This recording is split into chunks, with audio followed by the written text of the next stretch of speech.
सफ़र की इतनी थकावट थी कि वो खाना भी सही से पेट भर कर नहीं खा पाई थी।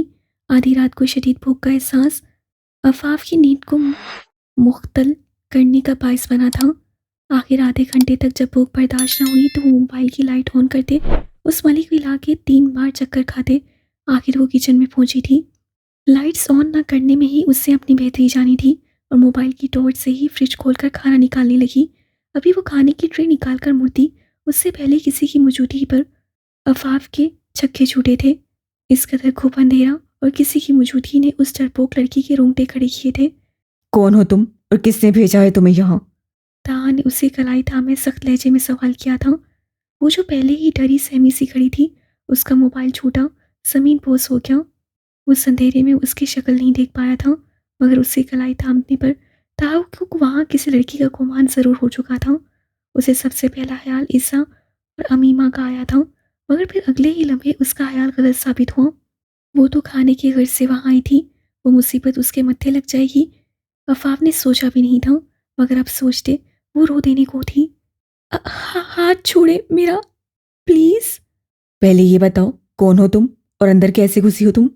आप मुझे तकलीफ दे रहे हैं, मेरा हाथ छोड़े। उसी सख्त गिरफ्त पर चोट कर दी अफाफ रोहान सी हुई। एक तो चोरी, उस पर सीना जोरी। चोरी करते वक्त डर नहीं लगा, अब तुम्हें तकलीफ हो रही है? उसी कलाई पीछे को मोड़ते ताहा उसके सिसकने पर मजबूर कर गया। "म- मैं चोर?" इस लग पर अफाफ का दिल जोर से कांपा था। हाँ तुम चोर। बताओ किसके कहने पर यहाँ आई हो? मैं चोर नहीं हूँ, मैं तो खाना लेने आई थी किचन में। अब क्यों वो रोती थी। क्या दिन आ गए हैं, अब चोर खाना भी चुराने लगे हैं। ताहा को हैरत ने आन घेरा। एक लड़की होके शर्म नहीं आई तुम्हें? खाना चोरी करने आ गई तुम? मैंने कहा है मैं चोर नहीं हूँ, मैं यही रहती हूँ। अपना हाथ झटके से छुड़ाती वो भीगे लहजे में सख्ती से कहती चीखी थी। ताहा का सर घूम गया था। वो फौरन से लाइट ऑन करने की गर्ज से मुड़ा था ताकि उससे माजत कर सके।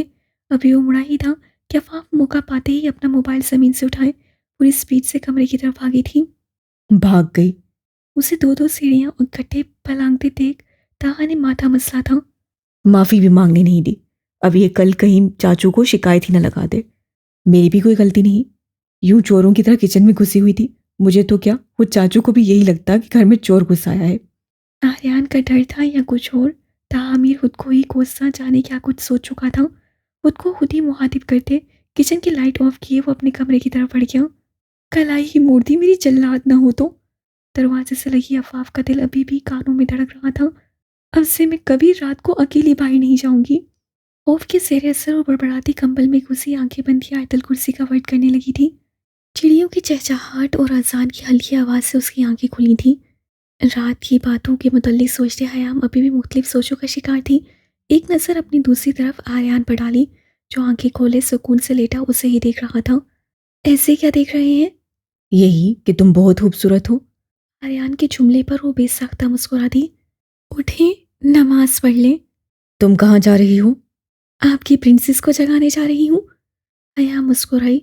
वो तुम्हारी भी प्रिंसेस है हयाम। उसका हाथ थामे आर्यान ने धीमे से लहजे में कहा। मेरे लिए वो बेशकीमती रहमत है आर्यान, मगर उसकी हरकतें मुझे जिज कर देती हैं। उसके सीने पर थोड़ी टिकाए हयाम ने उलझते हुए कहा तो आर्यान हंस पड़ा। आप हंससे नहीं, आपको मालूम भी है आपकी बेटी यूनी अपने बैग में क्या लेकर जाती है? मस्से में गुस्सा दिखाते हयाम ने शिकवा करते सवाल किया था। उसका तो पता नहीं मेरी मासूम बीवी, मगर तुम ऐसे शिकवा करती हुई मुझे जरूर आजमा रही हो।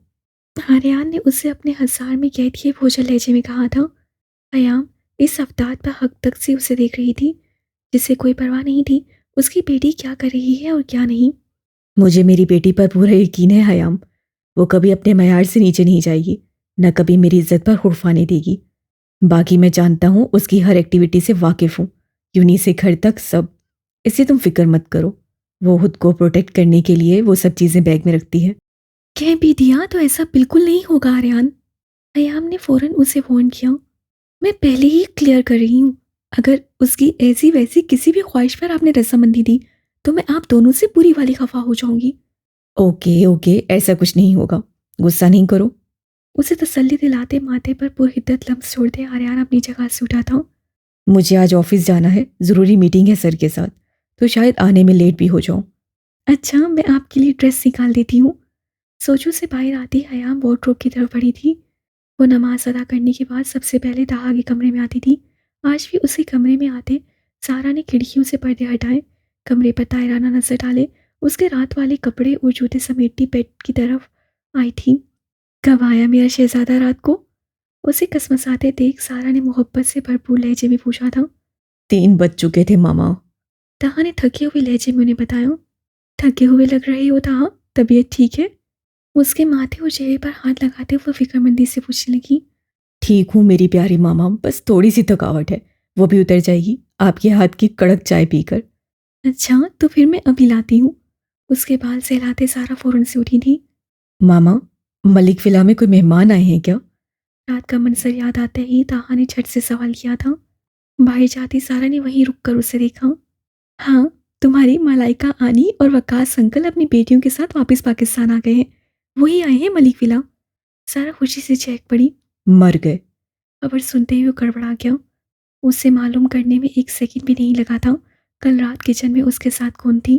वो नताशा की बोल्ड और दलेर तबीयत से अच्छी तरह वाकिफ था और उसके बाद एक अफवाह भी बजती थी और उसके मुतालिक कुछ नहीं जानता था सवाए नाम के। उसे देखने का भी कभी इत्तेफाक नहीं हुआ था, ना ही उसे कभी दिलचस्पी रही थी। मगर अभी एक बात जो उसे अच्छी तरह समझ आ गई थी वो ये कि अफाफ रज़ा इंतहाई किस्म की डरपोक लड़की है। ये क्या हो गया यार? अपना सर पीटते वो बिस्तर से नीचे उतरा। अगर उसने चाचू को बता दिया तो? तेरी क्लास तो पक्की ताहा मीर। परेशानी से इधर उधर टहलते वो बड़बड़ाया। एक काम करता हूँ, जाके एक्सक्यूज कर लेता हूँ। अगले ही लम्हे उसे अपनी सोच पर लानत भेजी थी। अगर उसने मुझे देखते ही रोना शुरू कर दिया तो? नहीं, उसके सामने जाने की गलती नहीं करूँगा। ऐसा करता हूँ, मलिक विला से ही निकल जाता हूँ। हाँ, ये बेस्ट है। अपनी इस सोच पर खुश होते ताहा वॉशरूम की तरफ बढ़ता। उसके कदम वहीं रुक गए। जल्दी जल्दी में तैयार हुए, अपने यूनिफॉर्म पहने वो नक्सक सारा के तैयार करता कॉफ़ी पीकर छुपते छुपाते पोर्च तक पहुंचा था। एक दिन हुआ है उस लड़की को यहाँ आए और मुझे ताहा मीर को पुलिस इंस्पेक्टर को अपने ही घर से ऐसे चोरों की तरह निकलना पड़ा है, सिर्फ उस मुसीबत की वजह से। अफाफ को कोसते उसने अपनी जीप मलिक विला से बाहर निकाली थी। आर्यन के गुस्से से वो तीनों ही बाखूबी वाकिफ थे। वो ईसा और अमीमा के मुतल्लिक किसी को भी बख्शिश नहीं देता था। फिर अफाफ और नताशा भी तो उसकी अच्छी दोस्त की बेटियां थीं। उन दोनों के लिए भी यकीनन मलिक विला में वही असूल होंगे जो उनके लिए थे। और ताहामीर कम अज़ कम अपने चाचू से बेइज्जती करवाने का तो बिल्कुल रवादार नहीं था। बिल्कुल नहीं था। वो इस वक्त आलीशान मुगल एम्पायर के खोलनुमा ग्लास वॉल से मेज़ीन कमरे में मौजूद किसी अहम मौजू पर मोहू गुफ्तगू थे। वो साउंड प्रूफ कमरा था जिसमें अंदर मौजूद शख्स बाहर का मंजर देख सकता था, मगर बाहर मौजूद हस्ती अंदर देखने से आ रही थी। सिगरेट सुलगाए वो बेताबी से कमरे में इधर उधर टहल रहा था। और कितना टाइम लगेगा यहान? उसने बेचैनी से सवाल किया। हो गया मैच, देख लो। अगले ही लम्हे यहाँ ने लैपटॉप उसकी तरफ फेरा था। वो फौरन से लैपटॉप की तरफ लपकता उसे चेक करने लगा, मगर यहाँ की उलझी नजरों को खुद पर जमे देख उसे सवालिया नजरों से उसकी तरफ देखा। ये सब क्यों कर रहे हो तुम एचएम?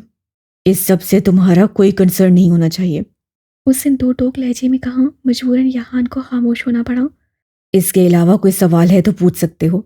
उससे खुद इजाज़त दी क्योंकि वो जानता था उसके मना करने के बाद अब यहाँ हस्मी उफ तक नहीं करेगा। अनैरा के हाथों गलत खबर क्यों पहुंचाई शहनशाहान को? उससे झट से सवाल किया जैसे इजाज़त मिलने की देर थी। तुम यकीनन उस चिप की बात कर रहे हो? सोफे पर दराज होते उससे टेबल पर जूतों समेत पाँव रखे थे।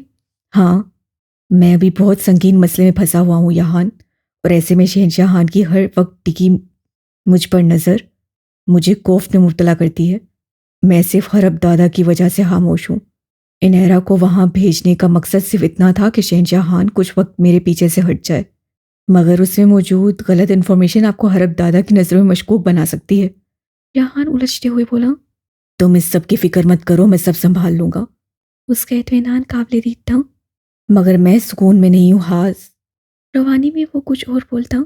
एचएम की कड़ी नजर खुद पर पड़ते वो गड़बड़ा गया।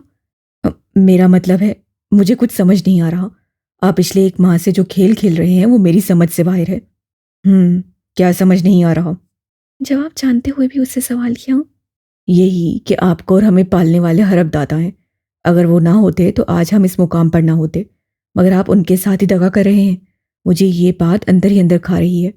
वो अपने मुकाम पर पहुंचने की हर मुमकिन कोशिश कर रहे हैं, मगर आप डार्क ओल बनकर उनके रास्ते में रोड़े अटका रहे हैं। आप जानते भी हैं, जिस दिन उन्हें मालूम हो गया कि डार्क ओल कौन है, वो क्या हशर करेंगे आपका। जिस दिन उन्हें पता चल गया कि उनके पाकिस्तान भेजे जाने वाले तमाम बंदों को कत्ल करने वाले इंसान कोई और नहीं, आप ही हैं। जहान ने एक ही सांस में सब कुछ कह डाला था और अब सामने बैठे एचएम की जांचती नजरों से बचने के लिए पानी का ग्लास मुंह से लगाए वो चेहरा फेर गया। मेरे पास तुम्हारे हर सवाल का जवाब नहीं है यहान, क्योंकि तुम्हें तुम्हारे सवालों का जवाब मैं नहीं, वक्त देगा। उससे मजबूत लहजे में कहते नई सिगरेट सुलगाई थी। जिनका जवाब है वही बता दे, ताकि मेरी परेशानी में कुछ कमी हो। उससे बेचारगी से पूछा। तुम जानते हो यहान, दुनिया मुझे डार्क ओल क्यों कहती है? हान ने नफी में गर्दन हिलाई। Dark owl is a sign of death. याद रखना, जो डार्क ओल को पहचान जाएगा अपनी जान से जाएगा। उसके सरसराती सरगोशी पर या खान ने थूक निकला था। और रही बात हर्ब दादा के बंदूक को कत्ल करने की, तो ये तो अभी सिर्फ शुरुआत है। तुम देखते जाओ मैं कैसे उसे जमीन पर वटकता हूँ। हर्ब दादा, बादशाह और उसका बेटा पाकिस्तान में मौजूद उस लड़की के पीछे हाथ धोकर पड़े हैं, और एचएम कभी उन्हें उस लड़की तक पहुंचने नहीं देगा। मगर क्यों? आपको क्या मसला है उस लड़की से? उसे उलझते हुए सवाल किया। वो लड़की उनके लिए सोने की चाबी जैसे है, और मैं उन सबको बर्बाद होता देखना चाहता हूँ। तुम्हें लगता है जिनकी बर्बादी की ख्वाहिश एचएम रखता है वो उन्हें बुलंदी पर चढ़ने देगा? ऐसा कभी नहीं होगा। यहान, मैं हर उस सीढ़ी को काट कर फेंक दूंगा जिस पर चढ़कर वो मजीद बुलंदी हासिल करेंगे, क्योंकि एचएम ने उनकी मौत का ख्वाब देखा है, जिसकी ताबीर के लिए वो किसी भी हद से गुजर जाएगा। उसके अटल लहजे और सर तासुरात बांधते खान के दिल को कुछ हुआ था। ग्लास डोर पर दस्तक हुई तो उन दोनों ने मुड़कर देखा जहाँ गार्ड खड़ा था। खान ने उसे अंदर आने की इजाजत दी। बॉस, वो बाहर कोई लड़की आई है, जूरा नहरा होगी, मैं देखता हूँ। खान अभी उठता गार्ड बोल पड़ा। वो नहरा मैम नहीं, सोफिया मैडम आई हैं। गार्ड समेत यहान की नसें भी एचएम के चेहरे की गिर्द गर्दिश करने लगी, जिसके तासुरात पल में सख्त से सरतरीन हो चुके थे। ये जिनजादी कहाँ से टपक पड़ी अचानक? खान चेहरा झुकाए बड़बड़ाया, मगर साथ खड़ा एचएम सुन चुका था। उसे खो, एचएम एम्पायर में नहीं है। बेजारियत से कहते उसे नई सिगरेट सुलगाई थी। काट के जाते ही खान ने कुछ सोचते एचएम को पुकारा। अगर आप उनकी बर्बादी ही चाहते हैं तो खुद पाकिस्तान जाकर उस लड़की को गायब क्यों नहीं कर? मैं अपनी जिंदगी में कभी पाकिस्तान नहीं जाऊंगा। वो इतनी शिद्दत से धाड़ा, खान के बाकी अल्फाज हलक में ही दब गए। गुस्से की शिद्दत से आंखों में सुर्ख टोड़े उभरे थे, दिमाग की रगें तन गई थी। खान उसकी कैफियत समझने से कासिर था। मैं बस सजेशन दे रहा था एचएम। वो हकलाया। ऐसा क्या सजेशन दे दिया तुमने जो मेरे हबी को पसंद नहीं आया? उससे अपनी मखसूस सुरीली सी आवाज़ में दिल लुभाती अदाओं के साथ वहां आते सवाल किया। उस पर तायराना नजर डाले। जहाँ खान ने नजरें झुकाई, वहीं एमएच ने भी उस पर हकारत भरी नजर डालकर चेहरा मोड़ लिया। गोल्डन रंग के घुटनों तक आते चुस्से स्लीवलेस टॉप में मलबूस अपने काले घुंघराले बालों को एक अदा से झटकाती वो एचएम की तरफ आई थी। मैं अभी मीटिंग में बिजी हूँ, तुम दफा हो सकती हो यहाँ से। इंतहाई रूह के लहजे में कहते उससे लैपटॉप उठा लिया। जवाबन वो कहकर लगाकर हंस पड़ी। उसकी सुरीली मदम सी हंसी उस कमरे में दाखिल होते गार्ड के कानों में भी पड़ी थी। तुम्हें पता है डार्लिंग, सोफिया ने उसे गले में बाजू डाले राजसारा अंदाज में कहा, अगर तुम्हारी जगह कोई और ये हमाकत करता तो सोफिया हर्ब फजार उसको खड़ी खड़ी शूट कर देती। तुम उसे शूट करती या उसके साथ मोहब्बत के खेल खेलती, ये सब तुम्हारा हेडेक है। मुझे इस सब से कोई कंसर्न नहीं। मैंने पहले भी कहा है और अब भी कह रहा हूँ, यहाँ मत आया करो। तुम्हारी मौजूदगी मुझे जहर लगती है, वरना किसी दिन मेरे हाथों जाया हो जाओगी। तेज लहजे में कहते टेबल पर पड़ी गन उठाए उसने पीछे हाथ जोड़े खड़े गार्ड पर तानी थी। बॉस, मुझे माफ कर दे, मैंने मना किया था मगर मैडम खुद ही आ गई। मौत को इतने करीब से देखते वो हाथ जोड़े गिड़गिड़ाया था। गलती करने वालों को माफ नहीं किया जाता, मौत बख्शी जाती है ताकि वो दोबारा ऐसी गलती ना करे। बर्फीले लहजे में कहते दिल के मुकाम पर शूट करते। एचएम ने गन वापस टेबल पर रखी थी। इसकी लाश को टिकाने लगाओ यहान, और इसे बाहर का रास्ता दिखाओ। कहता वो निकल गया। जहान और सोफिया के लिए वो सब नया नहीं था। वो एचएम था, वहशत की दुनिया का उलझा हुआ शहजादा, जिसके लिए ना तो इंसानी ज़िंदगी कोई मायने रखती थी, ना ही औरत की इज़्ज़त। और जब सामने सोफ़िया जैसी औरत होती, तो वो उन्हें किसी कचरे के ढेर से ज़्यादा कुछ समझने का रवादार नहीं था। मगर उसकी जाज़िब शख्सियत, पुरकशिश भूरी आँखें, जिनमें जुनून और वहशत हमा-वक़्त रकम रहती, उसकी वो शोलाबार नज़रें जो इंसान को अपने अंदर घड़ती महसूस होती थीं, जिसकी एक मुस्कुराहट पर हज़ारों दिल धड़क उठते थे। एक नज़रे करम को लाखों लड़कियाँ मरती थीं, उनमें से एक सोफ़िया भी थी, इंतहाई मग़रूर किस्म की बोल्ड लड़की, जो इमेज को अपनी मलकियत समझती थी। उसे हासिल करने की ख्वाहिश में वो हमेशा ज़लील ही होती थी, मगर फिर भी बाज़ नहीं आती थी। वो कुछ देर पहले ही क्लास से का फ्री हुई। मतलूबा नंबर पर मैसेज सेंड करने के बाद मोबाइल की बंद स्क्रीन पर अपने हिजाब को दुरुस्त देख तसल्ली किए उसने कैंटीन की राह ली थी। कंधे पर लटकाए ब्लैक कलर के दरमियाने साइज के बैग में कोई किताब बामुश्किल ही आ सकती थी। 2 से 3 बुक्स को हाथ में पकड़ रखा था। कैंटीन में दाखिल होते एक मेज़ खाली देखकर ईसा चाय का कप लिए वहाँ आ बैठी थी। चाय की सिप लेते ईसा ने दूसरी बार अपनी दाईं साइड पर मौजूद हस्तियों को नागवारियत से देखा था, जो दीदे फाड़े उसे ही देख रहे थे। 2 टेबल छोड़कर तीसरे टेबल पर बैठे उन औपाश लड़कों के ग्रुप से तमाम यूनी ही तंग थी। वो अलग बात थी, उनका तसादुम ईसा आर्यान मलिक से कभी नहीं हुआ था। ये होने वाला था। लगता है भाई उस्मान ये लाइन नहीं देगी। तो ठीक है बेटा, हम खुद लाइन दे देते हैं। संभल के भाई, ये लड़की दूर से ही आफत लग रही है, करीब से तो फिर तूफान होगी। फिकर नॉट जानी, ये लड़कियां ऐसी ही होती हैं, पहले भाव खाती हैं। अबासत से कहते उस्मान उसकी तरफ गया था। वो मोबाइल में मसरूफ सी बैठी थी। उनके ग्रुप का एक लड़का, जो शायद उन सब का बॉस था, ईसा के सामने रखी चेयर पर आके बैठ गया। उसके बैठते ही ईसा ने तीखी नज़र उसके चेहरे पर डाली। क्या दूर से मैं सही से नज़र नहीं आ रही थी? उसके वहाँ बैठने पर चोट करते उससे मतवासल लहजे में पूछा। करीब से देखने पर कौन से पैसे लगते हैं जान? हाँ, पैसे तो नहीं लगते, मगर मेरे हाथ में फिर बहुत दर्द होता है। मतलब? मुकाबिल ने ताज्जुब से कहा। अब तुम सारी यूनी के सामने एक लड़की से मार खाते अच्छे थोड़ी लगोगे। उसका इत्मीनान काबिल दीद था। पहले हैरत से और फिर उस्मान ने उस नाजुक सी लड़की को हवासत भरी नजरों से देखा, जो उसके मुताबिक दलेर बनने की महज कोशिश कर रही थी। तुम मजाक अच्छा कर लेती हो। वो हंसा। जवाबन वो खामोश रही। Do you believe in love at first sight? उसे संजीदगी से पूछा। I believe in hate at first sight. इस जहाना जवाब पर उस्मान ने तासुब से उस पटाखा को घूरा। मेरी गर्लफ्रेंड बनोगी? वो हार मानने को तैयार नहीं था। क्यों? सजल ने रिजेक्ट कर दिया क्या? फिर वही टका सा जवाब। वो मेरे लायक नहीं थी। उस्मान ने हकारत से उसे बताया। ऐसे कहो तुम उसके लायक नहीं थे, और मेरी नज़र में तुम उसके तो क्या किसी लड़की के भी लायक नहीं हो। उसे खरी खरी सुनाते ईसा वहाँ से उठी थी। उसे गुस्सा सजल के मुतल्लिक इस्तेमाल किए गए लफ्ज़ और लहजे पर आया था। वो उसकी क्लासमेट थी, जो उसकी चिकनी चुपड़ी बातों में आई अपनी ज़िंदगी बर्बाद कर चुकी थी, और वो ऐसे शान से घूमता था जैसे कुछ हुआ ही नहीं। वो भी कैंटीन से बाहर निकली। पीछे से आते उस्मान ने उसका हाथ पकड़े रोकना चाहा था। कलाई किसी की मजबूत गिरफ्त में महसूस करती, वो पलटी और शोलाबार नजरों से आईब्रो उचकाते उस्मान को देखा। दूसरे हाथ का थप्पड़ घुमाकर उसके दाएं गाल पर छापे ईसा ने उसे समझने का मौका दिए बगैर अगले ही लम्हे बैग से मतलूबा शय निकालकर सामने खड़े उस्मान की आंखों में छिड़की दी। मेरी आंखें। उसका हाथ छोड़े वो आंखों की जलन से बेहाल होता बिफरा था। मैं उम्मीद करती हूँ ये चिली पेपर स्प्रे तुम्हें पसंद आया होगा। बैग कंधे पर लटकाए उससे हाथ झाड़ते कहा। उसके दुर्गत बनते देख उसके बाकी के दोस्त भी वहां अटके, मगर आगे नहीं आए थे। आज के बाद मुझे छूने से पहले सोच लेना, वगरना इज़ा आर्यान मलिक ने दूसरा मौका देना नहीं सीखा। कराखत लहजे में कहते वो अभी 2 कदम ही चली थी। यूनी में दाखिल होती अफाफ को देखकर वो सब कुछ भुलाए भागी उसके पास पहुंची थी।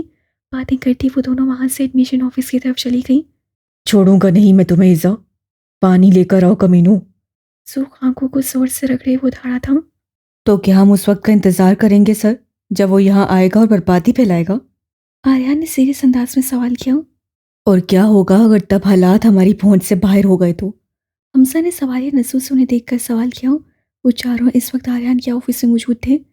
माजी में दोहराई गलतियों को दोहराने की कोशिश भी मत करना तुम सब, वरना इस बार मैं तुम लोगों को नहीं बचा पाऊंगा। उनके बेबस लहजे पर आर्यन बस गहरी सांस भर के रह गया।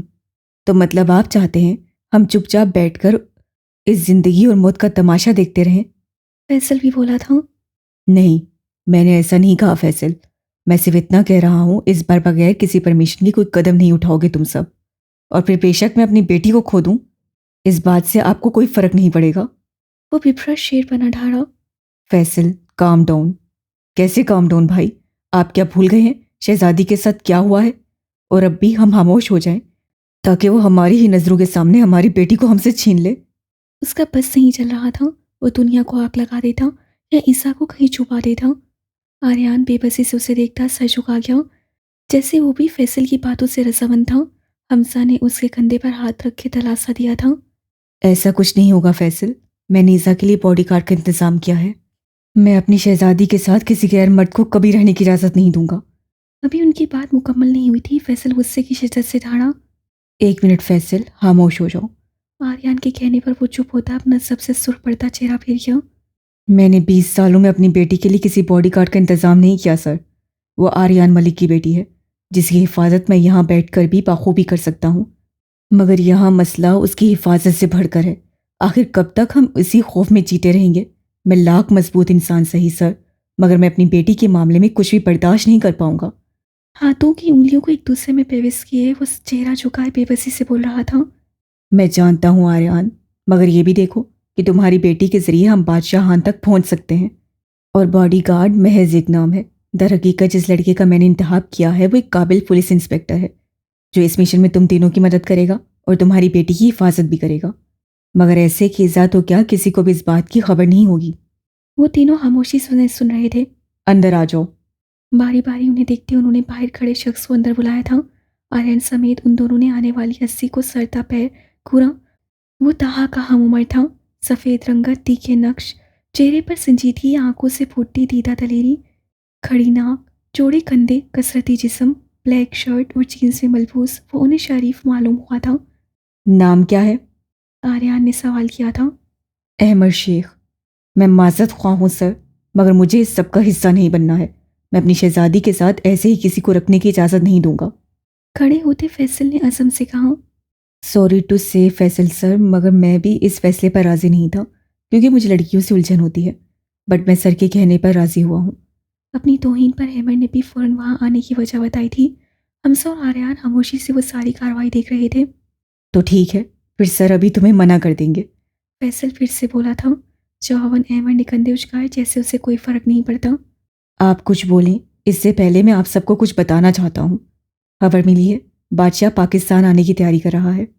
बाहर जाते फैसल के कदम वहीं रुके थे। आर्यन समेत हमजा ने सूरत से गर्दन उठाए उसकी तरफ देखा था। मुझे कुछ देर पहले ही ये ब्रेकिंग न्यूज़ मिली है। आप लोग चाहें तो मैं कंफर्म भी करवा सकता हूँ। उसके अटल लहजे पर वहाँ सब गहरी सोच का शिकार हुए थे।